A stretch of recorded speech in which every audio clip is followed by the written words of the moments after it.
Antes da vinda do Cristo na Terra, houve toda uma programação no plano espiritual.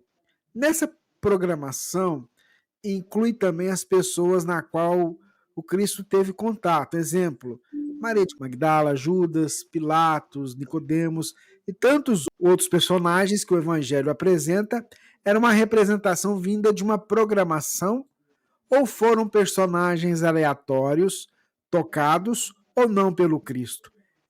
Se sim, alguns eram espíritos com algum adiantamento moral e outros nem tanto, que serviram de instrumento para a mensagem do Evangelho? Muito obrigado pelos ensinamentos. O que a gente pode dizer, gente?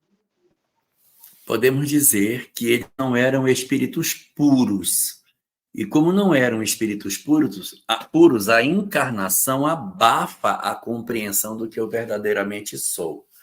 Você pega uma pessoa como o personagem chamado Francisco de Assis.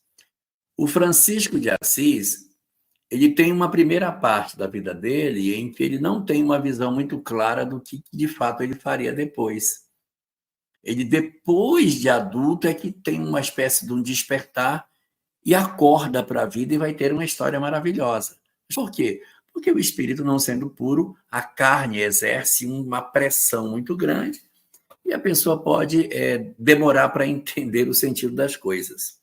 O mesmo acontece com Paulo de Tarso, que só vai despertar pelos 30 anos quando encontra Jesus na estrada de Damasco.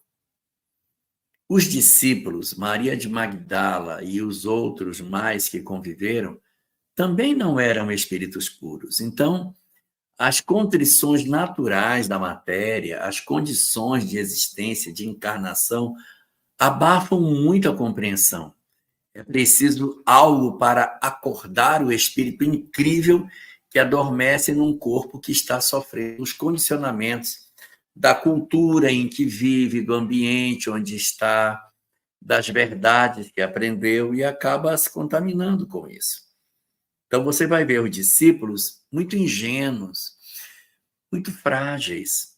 Mas depois que esses discípulos veem Jesus ressurreto aparecendo para eles e dizendo que a vida continua, mandando meter o dedo no buraco porque ele tinha na mão, eles ficam tão impressionados com a ideia de que existe sim vida após a morte, que eles perdem completamente o medo de morrer. O que o Império Romano poderia fazer com eles? Matá-los? Morte, ó morte, onde está o teu aguilhão, diria Paulo. Eles perdem o medo. Então, são 12 discípulos. 12. Só tenho 10 dedos. São 12. Um se suicida, Judas. Ficaram 11. Um é João, dos 11. E ficou velhinho, velhinho, velhinho, velhinho. Pegou há 100 anos. Ficou quase na minha idade. João, o evangelista. E não foi martirizado. Todos os outros 10 foram todos martirizados. O que é martirizado? Morreram em função da pregação que faziam. Todos, não vou nem citar nenhum. Todos foram sacrificados, morreram por uma ação deliberada de alguém que resolveu exterminar a vida deles para que eles parassem de pregar. Eles viram os outros morrer e continuaram. Por quê? Porque acordaram para isso. No livro A Caminho da Luz, que eu devo ter aqui em algum lugar, está aqui, A Caminho da Luz, nós temos um capítulo nesta obra que fala sobre Jesus. E aí, nesse capítulo que fala sobre Jesus, vamos ver se eu consigo achar, ele comenta sobre a vinda de Jesus e os espíritos que vieram junto com ele. Meu Deus, será que a edificação cristã... eu não vou achar agora aqui, mas é a chegada de Jesus em que ele diz que veio fulano, fulano, e não cita Maria. Fulano, fulano, fulano, aí no final aparece e a figura sublimada de Maria de Nazaré. Então, isso tudo mostra para nós as características essas entidades tinham que não foram escolhidas ao acaso. Não vou achar aqui, mas daqui a pouco eu acho. Mas está aqui nessa obra, A Caminho da Luz, de Emmanuel, que está de capa nova. Isso aqui é a capa velha. Ok?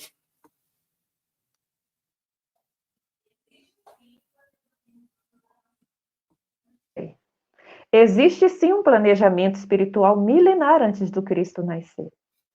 Encarnar na Terra. Esse planejamento também está na introdução aí do livro A Caminho da Luz. É mais ou menos na introdução que você encontra isso também, Lahá. Essa passagem daí. Então, os profetas que vieram... como é que os profetas puderam prever tanto a vinda de Jesus? Porque tinha uma programação no mundo espiritual. Esses profetas eram médiuns, que acessavam essa programação. Vejam que é uma programação, é um planejamento, ou seja, é algo que pode sofrer alterações, e eles passavam isso para o papel. Vai vir o Messias, e a mãe dele vai ser assim, e ele vai ser crucificado, e vão jogar para ter as vestes dele. Detalhes que eles conseguiam perceber. E essa programação também é feita de acordo com as características do povo e das pessoas programadas para encarnar naquele momento. Entendeu? Então, há a probabilidade de ele ser crucificado. Aliás, altíssima. Então, aquilo foi colocado na programação porque existia essa... Não é que ele ia fazer todo mundo querer crucificá-lo, mas a probabilidade era tão alta, era quase impossível ele fugir de uma morte desse jeito, que era o comum naquela época, que aquilo ali foi previsto. E tudo foi utilizado para o bem, para servir de ensinamento ali.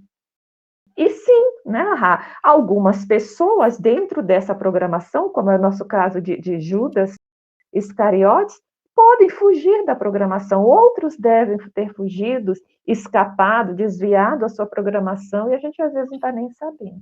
Olha, eu achei aqui, está no livro, capítulo 12, no capítulo 12, na página 105, diz assim: debalde os escritores materialistas de todos os tempos vulgarizaram os acontecimentos, ironizando os altos fenômenos únicos que o precederam.